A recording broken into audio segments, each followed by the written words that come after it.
Short-term rentals are no longer banned in Hermosa. The AES Power Plant has a couple new developments, and we have some updates on the Palos Verdes Landslide area. That's what we're going to cover on this episode of the South Bay Real Estate Wire. This is Ben Larson with the Larson Realty Group, and the South Bay Housing Wire covers housing and real estate related news in the South Bay, whether you're in El Segundo or Manhattan Beach, down to Palos Verdes and San Pedro, or really anywhere in between. This info is for you. Now let's get started. This story about the AES Power Plant has a few different things, and it's been going on for a little while, some of it actually. So what's really happening? I want to talk about something that's really been a topic of conversation for a while now, and it's that old AES Power Plant, Redondo Beach. If you've driven along the waterfront, you know exactly what I'm talking about. It's a massive closed down power plant. It sits on 51 acres of prime coastal real estate. And people are asking me, what's going on with that property? So I want to break it down here. The plant itself shut down back in 2023, and it had been running for decades before that. But once it closed, everyone really started wondering, what's next for that big piece of land. Back in 2020, a developer named Leo Pustilnikov bought the site. He had big plans. He was going to do this big mixed-use development. It's going to have residential units, a hotel, some offices, and it would have really transformed that part of the waterfront. So the city of Redondo Beach, though, said no. Their position was pretty straightforward. The land was zoned for industrial for decades, and specifically for generating plant classification. So the developer's proposal violated local zoning laws, the city's general plan, and so the local coastal program. So it wasn't even something they were going to be close to considering, unfortunately. Stilnikov disagreed strongly, by the way, and he sued the city for $120 million, claiming they had spent years blocking any development, anything viable on that property. He also tried what's called builder's remedy, which I've talked about before, and I have some other videos coming up there. I'm going to talk a little bit more about that in other situations as well. And it's a tool, basically, it allows developers to bypass local zoning rules if a certain percentage of units aren't set aside for affordable housing and that the state is required from cities to do. But still, the city said no. Just recently, the lawsuit was dismissed. And the part that matters, it was dismissed with prejudice, which that means specific claims can't be refiled. So the city was actually pursuing additional sanctions against him for not following the proper procedures and things like that. So part of the settlement was they're agreeing not to collect $30,000 in sanctions from Leo that the judge had already awarded. So it wasn't a clean win for the developer, really, by any stretch, but at least he didn't have to pay that. So that said, he still has 4 other active lawsuits against the city tied to that same property. So it's really far from over. But now here's where it gets really interesting. Now, if you're enjoying this information, be sure to subscribe to the channel, turn on notifications so that you're alerted when more content comes out about South Bay housing news. AES, the parent energy company that originally owned the plant before selling it in 2020, was just acquired. BlackRock, who you may be familiar with, their infrastructure division bought the entire AES company for $33 billion. And it's expected to close sometime later in this year or 2027. And so why does that matter for Redondo? Well, because there's an ongoing bankruptcy case involving Pustilnikov's ownership group. Apparently around $28 million in payments were never made to AES after the 2020 sale. So that dispute has been sitting in bankruptcy court for about 3 years. And depending on how that gets resolved, AES, now backed by BlackRock, really big backer, could potentially move to repossess the site. So you've got a developer with active lawsuits against the city, a bankruptcy case over unpaid purchase obligations, a city that's been firm on zoning, and now one of the largest investment firms in the world potentially entering the picture as a stakeholder. So what actually gets built there? Nobody really knows. Honestly, the timeline is still really uncertain, unfortunately.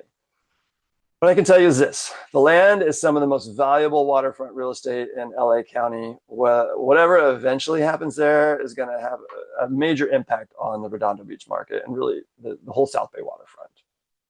So I'll keep following this and give you updates as things develop. If you have any questions about it, feel free to reach out. Now, this story comes to us from a little bit south in the South Bay and the Palos Verdes Peninsula. So it's something that hits close to home for those of us who live on or near the peninsula. The landslide in Rancho Palos Verdes. I've done other videos on it. Go ahead and check out my channel. You can see those there. Most people, at least in the area, know this. It's been a serious situation. But I want to give you a real picture of kind of where things stand right now. As I mentioned in some of my other videos, there's been movement there for years. And there's a whole backstory on it. I won't get into that here. Check out my other video. But that movement accelerated back in 2022 and 2023 after 2 years of a lot of rainfall that we had here. Land started moving pretty fast, fast enough that Southern California Edison and SoCalGas had to shut off utilities for hundreds of residents. Homes were damaged, people were displaced. I have a client that their mother lived there and she was being cared for. She had 24-hour care, and with gas and power probably getting turned off, this is right before it happened, to find her a rental. So we got her out of there, got a rental. The day we signed the lease, they turned off the power. So the people that leased to her were very kind and let her come in early. So that worked out. We're really happy about that. Like I said, so people were displaced. There's about 16 miles of trails in Portuguese Bend area that took a big hit. There are a lot of really nice trails. I've been on a lot of them. The good news, though, is the land movement has slowed significantly down to right now about 1.6 inches a week is what they're saying, thanks to dewatering wells that the city installed. So it's a big improvement from where things were, right? The Land Conservancy is already doing restoration work, collecting native seeds and preparing new plantings. Wildlife advocates note that endangered California gnatcatcher and the Palos Verdes blue butterfly may actually be benefiting from the reduced human activity in the preserve. And a lot of people, anybody in real estate probably knows the blue butterfly. I won't get into that really either at this point. But some trails are still closed, and the damage to certain sections is going to take a long time to repair. Still a lot of great options for trails, though, on the peninsula. High Ridge Park, Malaga Cove, Via Buena Stairs in Lanada Bay, the Ernie Hallett Park, all very accessible. But let me tell you about what it means from a real estate perspective, because that's what this is, Real Estate Wire, South Bay Real Estate Wire. Because this is where I get a lot of questions. The city's spent close to $65 million responding to the landslide against an annual operating budget of around $40 million. So that's a big financial strain. And the city has limited success getting state and federal reimbursement so far, unfortunately. Some homeowners in directly affected areas have had to rely on government buyback programs rather than selling on the open market. And I have clients that tried to be part of that buyback program, but they weren't even chosen. So there were only a select few that actually got that, and they were some of the most seriously damaged homes. But here's the thing. The PV Peninsula is still one of the most desirable places to live in all Southern California. The views, the lifestyle, the schools are great, coastal access, none of that has changed. What has changed is buyers are asking more specific questions than they used to. What neighborhoods are affected? What streets? What's the geology of this specific lot? Things like that. A lot of people don't know. They think the whole hill is affected. When I say the hill, it's all of Palos Verdes, and it's not. So those are smart questions. If you're buying on the peninsula right now, you need to know exactly where the landslide zones are, what the movement history looks like for that specific area, and what's the city long-term stabilization plan for that area.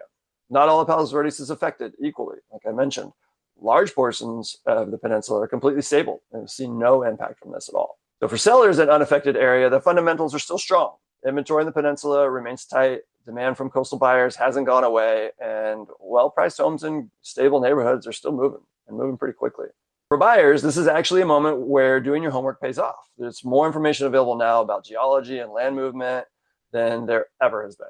So a knowledgeable agent can help you understand exactly what you're looking at before you need to make a decision. So the PV Peninsula has dealt with land movement for decades. It's a known characteristic with geology here. It's something that I deal with clients when they buy here all the time.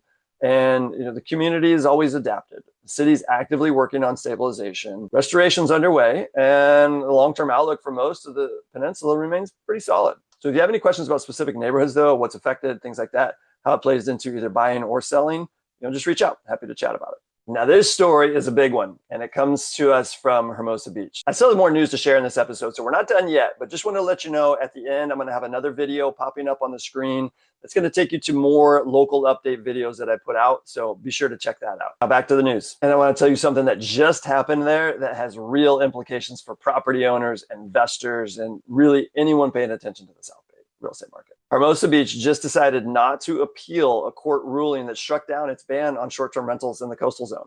So I'm going to give you some context here. Back in 2016, Hermosa banned short-term rentals citywide. That includes the coastal zone. If you're not familiar, the coastal zone is a certain distance from the beach. So it doesn't always include all of the beach cities that are along the coast. For Hermosa Beach, it covers roughly about half of the city. And the idea was to protect neighborhood character, housing availability, things like that. Here's the real thing. The ban was almost never enforced. I've had clients see it. People call me all the time looking for short-term rentals. They see them advertised. I say, well, they're not supposed to. I say, well, they're doing it. I'm doing it. I said, I sent them information. Here are the rules. But right now, there are probably, say, between 200 to 300 short-term rental listings in Hermosa operating throughout the year. And the city has only issued, at this point, 9 permits since 2016. Those are permits that people are supposed to be getting in the areas where they are allowed to have them. So the ban existed on paper, but it wasn't really the reality on the ground. Now, earlier this year, the Superior Court ruled that the ban in the coastal zone is illegal. And the argument's pretty straightforward. Cities cannot prohibit short-term rentals in the coastal zone without approval from the California Coastal Commission. Hermosa never got that approval. The city council voted 4-1 to accept that ruling and not appeal it. It's the same situation in Manhattan Beach. They went through it. They banned short-term rentals in 2016 as well.